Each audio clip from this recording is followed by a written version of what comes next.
Chapter 32. After some opposition, Marianne yielded to her sister's entreaties and consented to go out with her and Mrs. Jennings one morning for half an hour.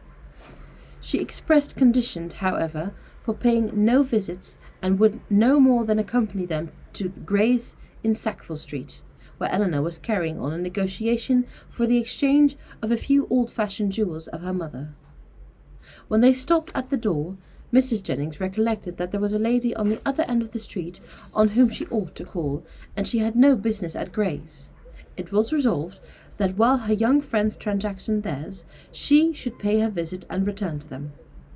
On ascending the stairs, the Miss Dashwoods found so many people before them in the room that there was not a person at liberty to attend their orders, and they were obliged to wait. All that could be done was to sit down at that end of the counter which seemed to promise the quickest succession. One gentleman only was standing there, and it is probable that Eleanor was not without hope of exciting his politeness to a quicker dispatch. But the correctness of his eye and the delicacy of his taste proved to be beyond his politeness. He was giving orders for a toothpick case for himself, until its size, shape, and ornaments were determined, all of which, after examining and debating for a quarter of an hour over every toothpick case in the shop, were finally arranged by his own inventive fancy. He had no leisure to bestow any other attention on the two ladies than what was comprised in 3 or 4 very broad stares. A kind of notice which served to imprint on Eleanor the remembrance of a person which served to imprint on a natural sterling insignificance, though adorned in the first style of fashion. Marianne was spared from the troublesome feelings of contempt and resentment on this impertinent examination of their features, and on the puppyism of his manners in deciding on all the different horrors of the different toothpick cases presented to his inspection, by remaining unconscious of it all. For she was as well able to collect her thoughts within herself, and be as ignorant of what was passing around her in Mr. Gray's shop as her own bedroom. As the last affair was decided, the ivory, the gold, and the pearls all received their appointment, and the gentleman, having named the last day on which his existence could be continued without the possession of the toothpick case, drew on his gloves with leisurely care, and bestowing another glance on the Miss Dashwoods, but such a one as seemed rather to demand than express admiration, walked off with a happy air of real conceit and affected indifference. Eleanor lost no time in bringing her business forward, and was on the point of concluding it, when another gentleman presented himself at her side. She turned her eyes towards his face, and found him, with some surprise, to be her brother. Their affection and pleasure in meeting was just enough to make a very creditable appearance in Mr. Gray's shop. John Dashwood was really far from being sorry to see his sisters again. It rather gave them satisfaction, and his inquiries after their mother were respectful and attentive. Eleanor found that he and Fanny had been in town 2 days. "I wished very much to call upon you yesterday," said he, "but it was impossible, for we were obliged to take Harry to see the wild beast at Exeter Exchange, and we spent the rest of the day with Mrs. Ferrars." Harry was vastly pleased. "This morning I had fully intended to call on you, if I could possibly spare half an hour, but one has always so much to do on first coming to town. I am come here to bespeak Fanny a seal, but tomorrow I think I shall certainly be able to call at Berkeley Street and be introduced to your friend Mrs. Jennings. I understand she is a woman of good fortune, and the Middletons too. You must introduce them to me. As my mother-in-law's relations, I shall be happy to show them every respect. They are excellent neighbours to you in the country, I understand." "Excellent indeed. Their attention to our comfort, their friendliness in every particular, is more than I can express." "I am extremely glad to hear it, upon my word. Extremely glad indeed, but so it ought to be. They are people of large fortune, they are related to you, and every civility and accommodation that can serve to make your situation pleasant might be reasonably expected. And so you are most comfortably settled in your little cottage, and want for nothing. Edward brought us a most charming account of the place, the most complete thing of its kind, he said, that ever was, and you all seemed to enjoy it beyond anything. It was a great satisfaction to us to hear it, I assure you." Eleanor did feel a little ashamed of her brother, and was not sorry to be spared the necessity of answering him by the arrival of Mrs. Jennings' servant, who came to tell her that his mistress waited for them at the door. Mr. Dashwood attended them down the stairs, was introduced to Mrs. Jennings at the door of her carriage, and repeating his hope of being able to call on them the next day, took leave. His visit was duly paid. He came with a present as an apology from their sister-in-law for not coming too, but she was much engaged with her mother that she really had no leisure for going anywhere. Mrs. Jennings, however, assured him directly that she should not stand upon ceremony, for they were all cousins, or something like it, and she should certainly wait on Mrs. John Dashwood very soon, and bring her sisters to see her. His manners to them, though calm, were perfectly kind. To Mrs. Jennings, most attentively civil, and on Colonel Brandon's, in coming soon after him, he eyed with a curiosity which seemed to say that he only wanted to know him to be rich, to be equally civil to him. After staying with them half an hour, he asked Eleanor to walk with him to Conduit Street and introduce him to Sir John and Lady Middleton. The weather was remarkably fine, and she readily consented. As soon as they were out the door of the house, his inquiries began. "Who is Colonel Brandon? Is he a man of fortune?" "Yes, he has a very good property in Dorsetshire." "I am glad of it. He seems a most gentlemanlike man, and I think, Eleanor, I may congratulate you on the prospect of a very respectable establishment in life." "Me, brother? What do you mean?" "Well, he likes you. I observed him narrowly, and I am convinced of it. What is the amount of his fortune?" I believe 2,000 a year." 2,000 a year! And then, working himself up to a pitch of enthusiastic generosity, he added, "Eleanor, I wish with all my heart that it were twice so much for your sake." "Indeed, I believe you," replied Eleanor, "but I am very sure that Colonel Brandon has not the smallest wish for marrying me." "You are mistaken, Eleanor. You are very much mistaken.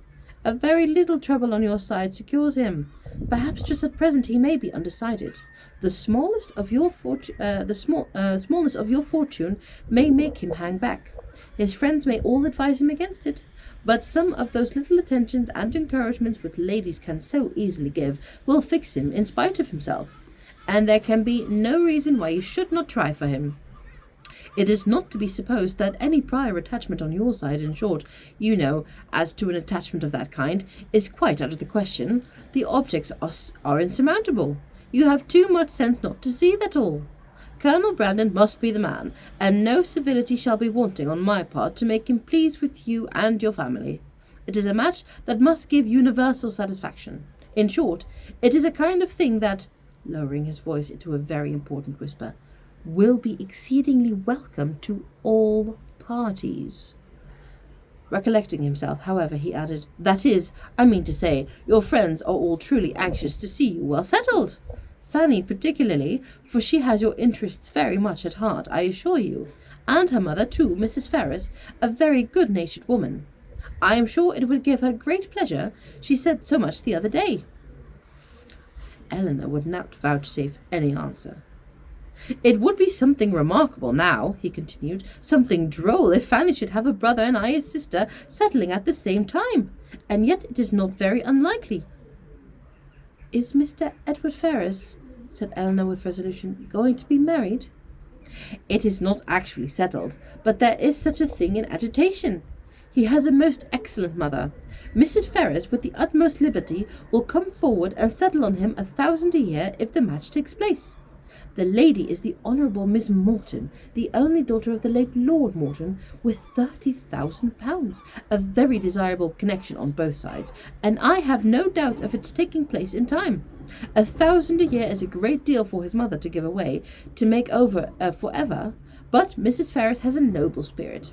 To give you another instance of her liberty, the other day, as soon as we came to town, aware that money could not be very plenty with us just now, she put banknotes into Fanny's hand to the amount of 200 pounds, and extremely acceptable it is, for we must live at great expense while we are here." He paused for her assent and compassion, and she was forced to say herself, "Your expenses both in town and country must certainly be considerable, but your income is a large one." "Not so large, I dare say, as many people suppose. I do not mean to complain, however. It is undoubtedly a comfortable one, and, I hope, will be better. The enclosure of Norland Common, now carrying on, is a most serious drain. And then I have made little purchase within this half a year. East Kingham Farm, you must remember the place where old Gibson used to live. The land was so very desirable for me in every respect, so immediately adjoining my own property, that I felt it my duty to buy it. I could not have answered it to my conscience to let it fall into any other hands. A man must pay for his convenience, and it has cost me a vast deal of money. More than you think it really and intrinsically worth? More than you think it well, I hope not that. I might have sold it again the next day for more than I gave, but with regard to the purchase money I might have been very unfortunate indeed, for the stocks were at that time so low that if I had not happened to have the necessary sum in my banker's hand, I must have sold out at a very great loss. Eleanor could only smile. Other great and inevitable expenses too we have had on first coming to Norland. Our respected father, as you well know, bequeathed all the Stanhill effects that remained at Norland, and very valuable they were, to your mother. Far be it for me to repine in his doing so. He had an undoubted right to dispose of his own property as he chose, but in consequence of it, we have been obliged to make large purchases of linen, china, etc., to supply the place of what was taken away.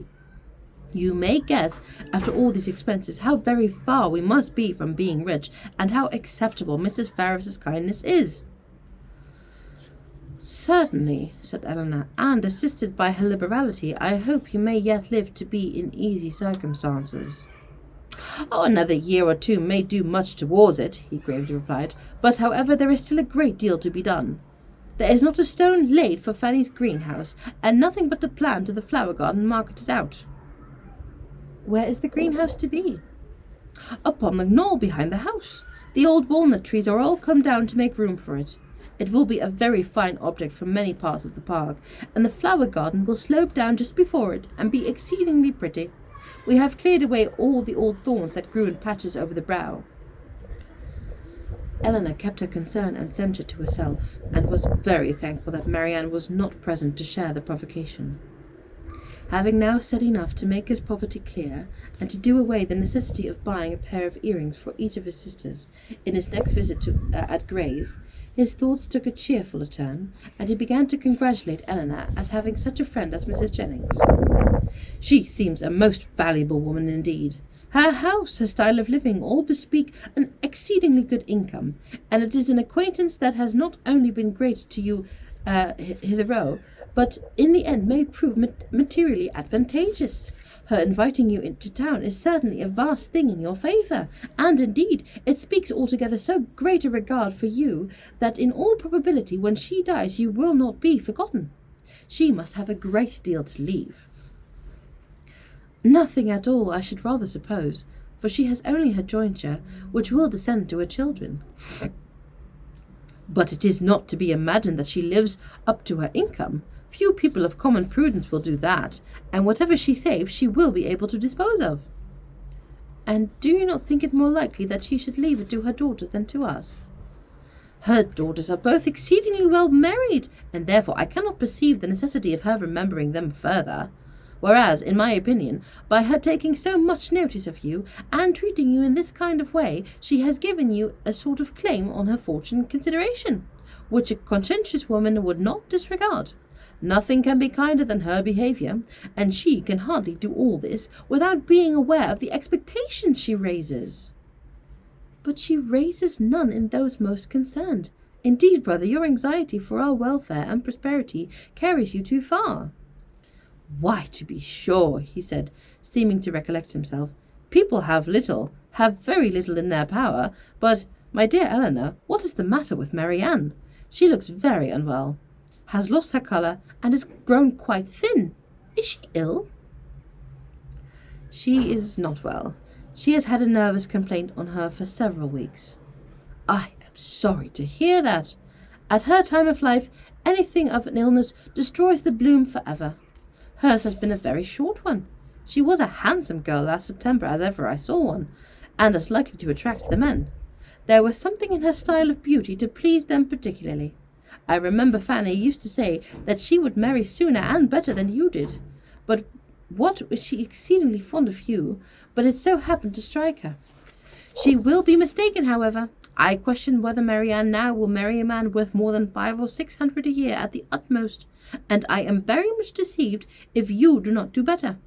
Dorsetshire. I know very little of Dorsetshire, but my dear Eleanor, I shall be exceedingly glad to know more of it, and I think I can answer for you having Fanny and myself among the earliest and best pleased of your visitors.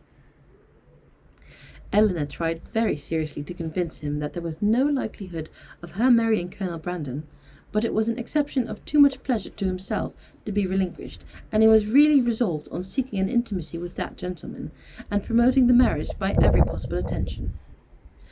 He had just compunction enough for having done nothing for his sisters himself to be exceedingly anxious that everybody else should do a great deal, as an offer from Colonel Brandon or a legacy from Mrs. Jennings was the easiest means for atoning for his own neglect. They were lucky enough to find Lady Middleton at home, and Sir John came in before their visit ended. Abundance of civilities passed on all sides. Sir John was ready to like everybody, and though Mrs. Dashwood did not seem to know much about horses, he soon set them down as a very good-natured fellow, while Lady Middleton saw enough of fashion in his appearance to think his acquaintance worth having, and Mr. Dashwood went away delighted with both. I shall have a charming account to carry to Fanny, said he, as he walked back with his sister. Lady Middleton is really a most elegant woman, such a woman as I am sure Fanny will be glad to know.